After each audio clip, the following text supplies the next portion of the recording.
Through the mists comes forth RPGaDay!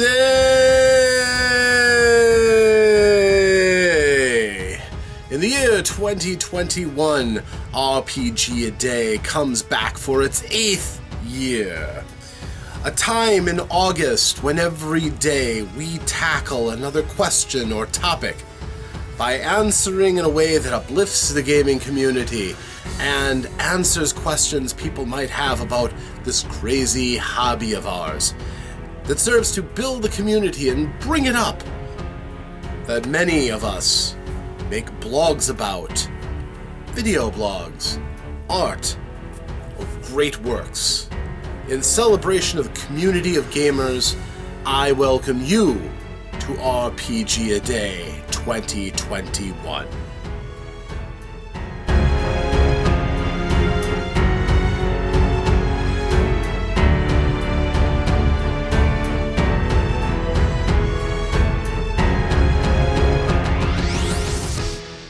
Hello my friends, I am Rob, sometimes the Dungeon Tutor and sometimes Omnisci.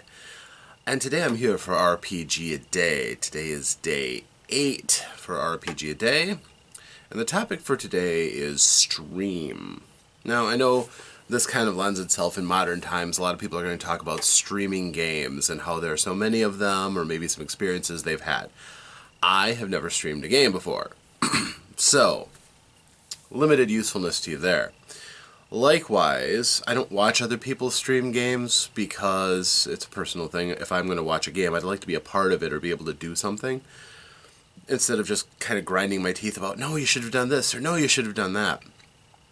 And the one time that I've tried recording, the one game I've tried to record, I've been trying to record my latest Dungeons & Dragons game, The Darkest Dream.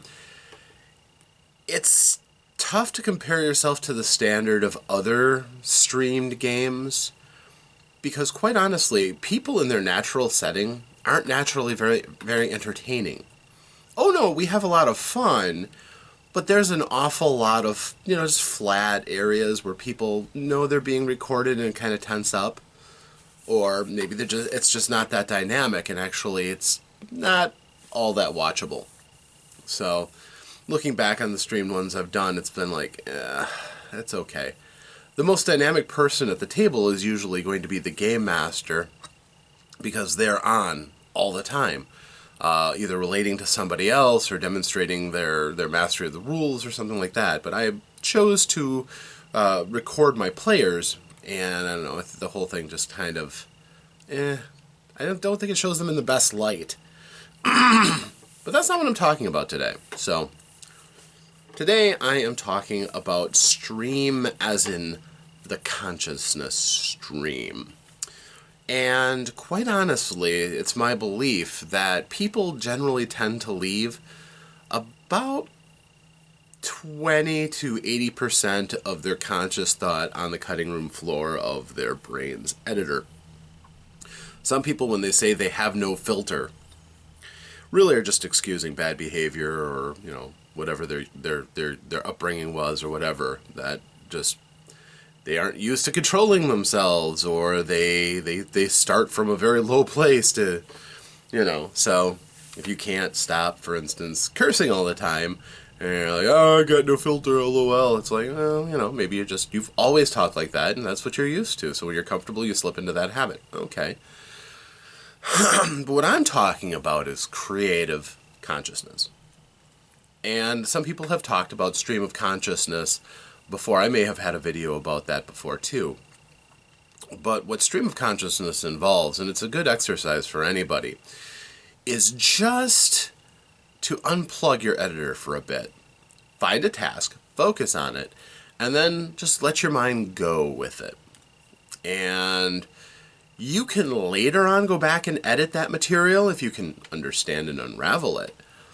But it just means either talking or writing and just going on and on and on and on and on without worrying about it making sense, without worrying if it's good, without worrying how other people are going to take it. For instance, my own stream of conscience project that I made was a world called Moltra. It's not the most sophisticated name. It probably needs a rewrite. But I had the idea that it would be really interesting if people lived on a world where maps were nearly useless because the land moved. It was very metamorphic. And I thought, well, that could be interesting. It could be very challenging, but I thought the interest that made sense about it was the idea of the hex crawl. The idea that you start off in a point. Okay. Everything else on the map is blank. And you have to go bit by bit, explore the features of the world around you, find out the things that are cool and exotic, defeat threats where you find them so that you can kind of tame the area and make it safe for other people. So if there's a goblin band that's known for headhunting and they're very very aggressive, maybe a couple of fireballs might sort that out. If you go along and you find that there's a cave and creatures come out of that cave from time to time, maybe you need to plumb that cave and make sure that the monsters don't keep coming out. Whatever that means. Collapse the cave maybe, or go in and root everything out if you've got the people with the know-how to do that. Okay. But the idea was that if you make it so that you could legitimately hand people a blank map and they could go, and say you changed the nature of the changes so that a map has some value. Like, that is a swampy area and I don't really want to pass through there because it's really, the terrain is nasty, it slows you to a crawl, it's extremely unpleasant. I can map around the boundaries of it. I've gone through it laboriously to make sure there's nothing of any great value or interest. Maybe make note of a couple of things of value in it that somebody might want, like exotic herbs or spices or something that might only be found in that swamp. A particular creature that might be harvested, I should say, for something. But by and large, it's exploration, it's discovery, which I think is an aspect of gaming which is lost in modern age. Some people have always really liked hex crawls, and I've thought, there was something stirring about a good hex crawl. Not something I want to do all the time, but, once in a great while, it's not bad to pull out a blank map and say, okay, you are here, where do you want to go? But, that being said, my world didn't really go with that. Instead of trying to figure out a reason why the land would continuously change, I suddenly went to the idea that the land was moving. Now, that's not unusual. There have been video games about a world that moves. One of the ones I remember is Septerracore. The idea that the world was kind of hollow and had all these different plates that were spinning around, and there were gaps in the plates so that the two could interact from time to time. You started out on a lower ring of this artificial hollow world, and your people got stuff because the folks who were in a plate above kept dumping stuff on them. And they would take the junk and they would use it. Now, most of your stuff looked salvaged. It was an interesting concept, not very, you had to accept some things as sci-fi standard and don't question it. It was okay. I never beat it. I played it for a little bit and I thought, oh, okay, there's some interesting concepts here. But I never did much with it. But the idea of a world where the geographical landscape itself is moving around is relatively uncommon. People like to know, well, there's a point to having a road going from here to there, because it connects 2 points that you know where you're going to. If there's no real towns that are, we got a road, but we don't know where it goes. That doesn't make any sense. So a certain amount of knowledge in the area around you is almost implied anywhere you go. And if you play in a game like Dungeons & Dragons and the Forgotten Realms, there are plenty of maps. Players are sometimes just as familiar with the geography, the lands around, as the DM is. So, sometimes more. This idea was, okay, what happens if the land masses themselves are moving around? And then it kind of came to, well, why would they move around? It's like we know about continental drift in our world, but that's incredibly slow to the point where maps by, Amerigo Vespucci, way back in the day, aren't going to be off by miles and miles and miles. It's very slow. So, obviously they're a bit different, but then again, he wasn't using the most exacting standards himself. So, if you took satellite imagery of the time, the world hasn't changed drastically much over the last few hundred years. I wanted something a little bit more drastic. So what if the land masses were alive? Now that's not unusual. There are creatures like the Zaratan, which is kind of like a dragon turtle, but bigger. So big that sometimes people build villages on their back. They just drift through the sea and don't really harm much until they wake up. So that can take long periods of time, more than enough time for people to actually build settlements on top of the backs of one of these creatures. They look like volcanic islands. And it's like, okay, well, what happens if everybody's building on creatures? Why would they do this?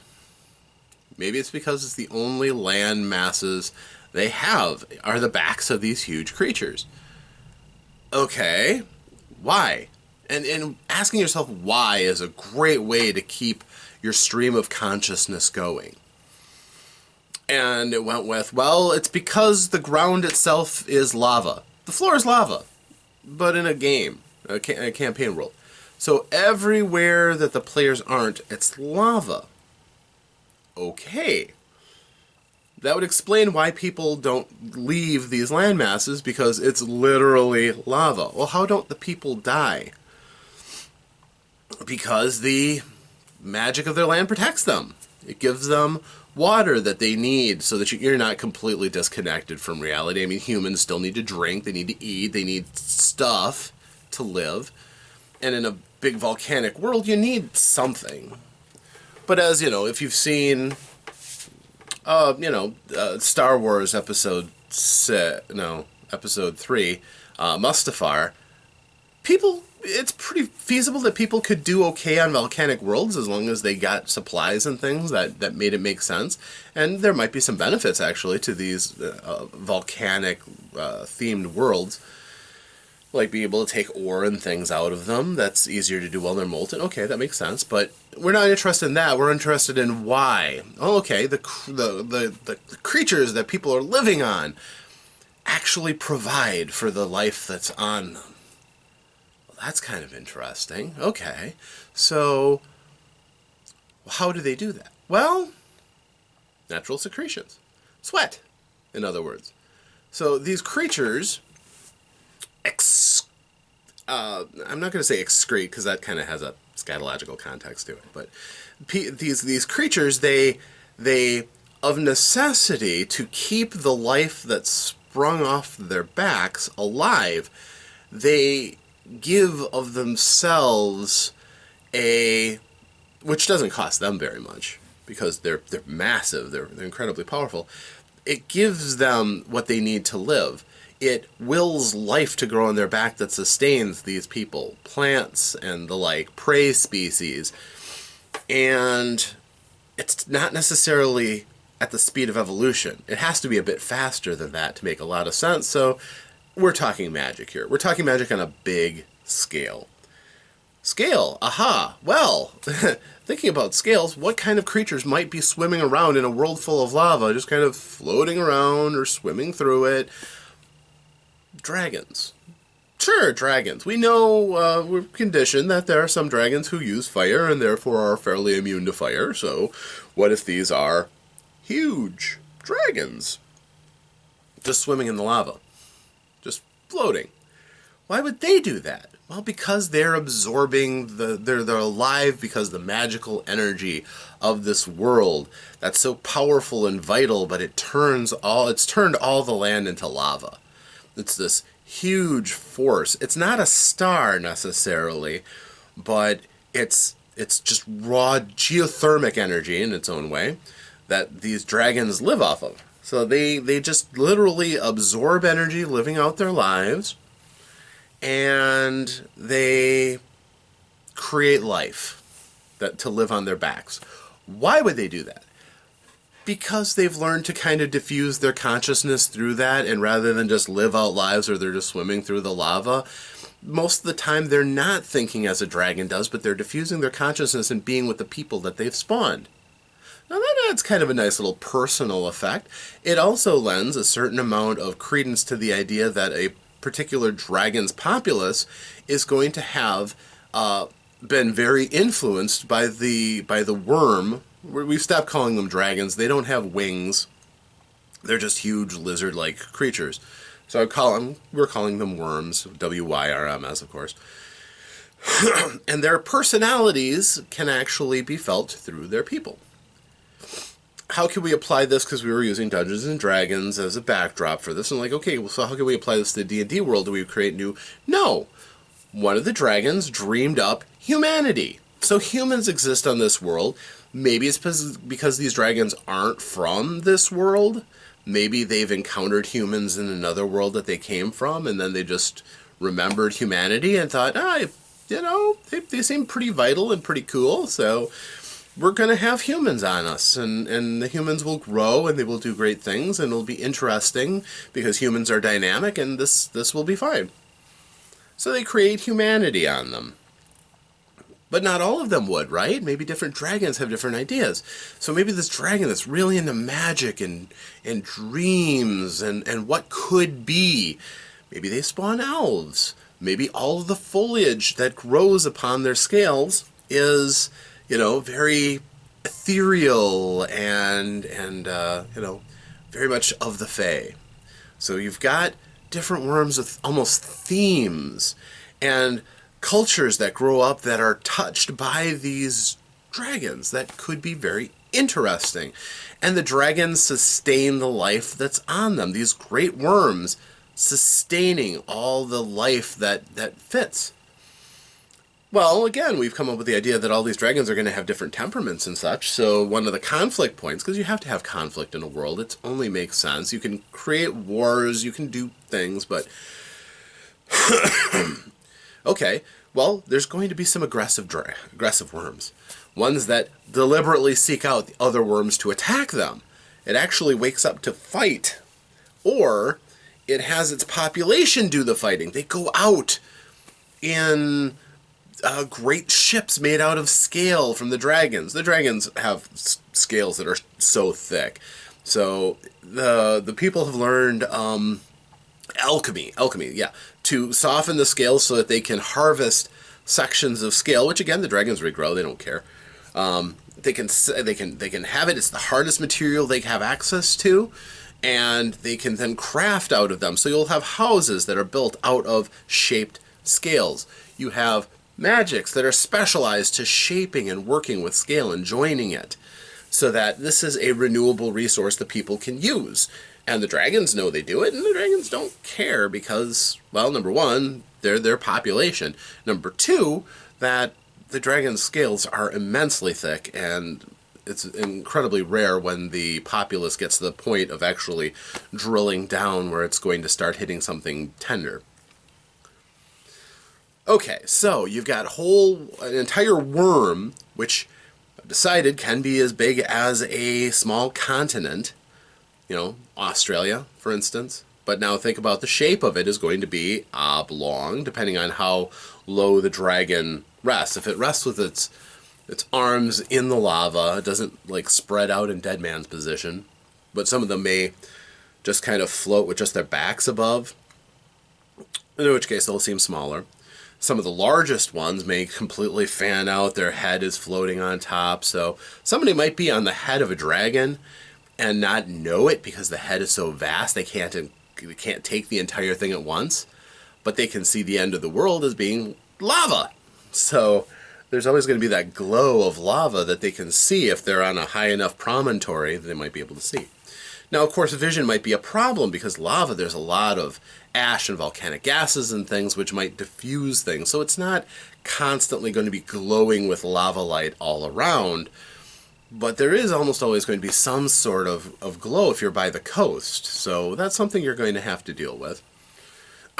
Another thing is that the sky is going to be choked with volcanic ash and smoke and such. Again, the magic of the dragons protects you, but, you know, it's going to mean you can't see stars. It's a closed world. There's just this curtain that hangs over the entirety of the world. So how do people see outside of lava light?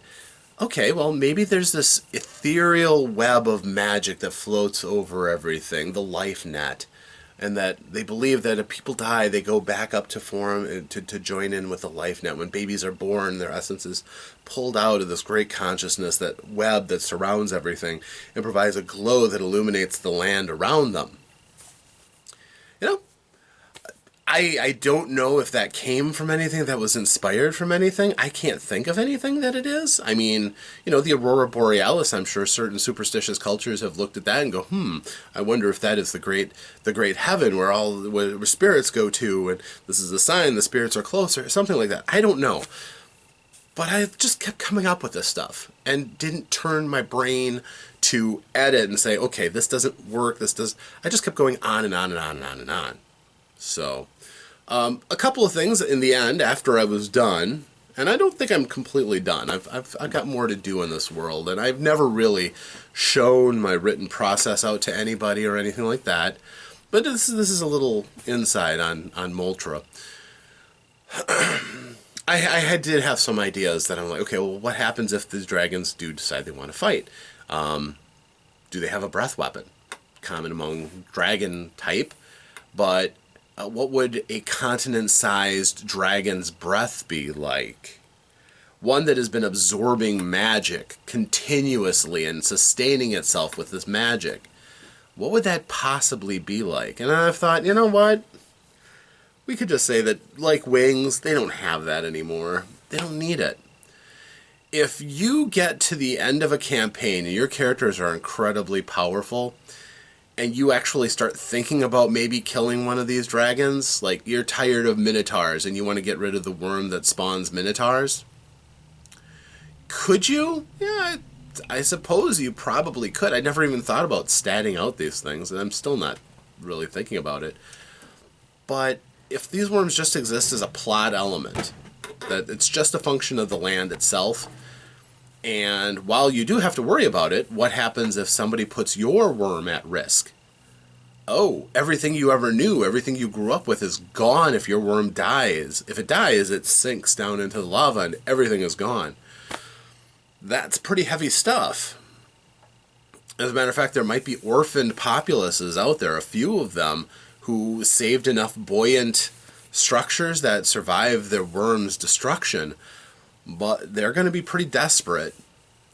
And, you know, they're going to be orphans anywhere because they are from a different consciousness. Does that allow the worm to kind of live on a little bit after its body has just been destroyed because some of the creatures that its magic was tied up in are still alive? Maybe. Possibly. Maybe the populaces could be a safety net of some sort. I don't know. I haven't really developed that yet. Probably not enough that the worm could be brought back, I would think. Unless there was somebody who was particularly in sync with the worms, and there are people called worm speakers that can actually communicate with the consciousness of dragons. You see where this is going? Streams of consciousness, unfiltered, just raw explosions of thought, can be incredibly useful for somebody who's trying to come up with something. You know, you will pick through and you will see things that are clearly inspired from something else, or maybe your brain has just latched onto something and tries lifting it wholesale into your idea. And you should not discount that if you're doing stream of consciousness, by the way. You shouldn't get rid of it. And the editing process, probably, but just let your brain keep going with it. Just don't say no to anything for a while and just let it all come out. I don't think that's really encouraged as much as it used to be. Back when I was in school, I remember a teacher who actually encouraged us to try stream of consciousness writing, which I thought was really interesting. And it's popped back into my head from time to time, which is why this exercise came out. But I really do think that it's a great way of tapping into that usually locked away part of your brain that just can come up with amazing, dazzling things, and should be encouraged to do so. It's like a muscle. It needs exercise to flourish. Anybody can tap it a little bit, I think. I hope, because for some people who don't seem to be particularly creative, I just hope that it's just locked down further, but that it could be open, because I can't imagine life without any creativity. It's almost painful for me to consider that.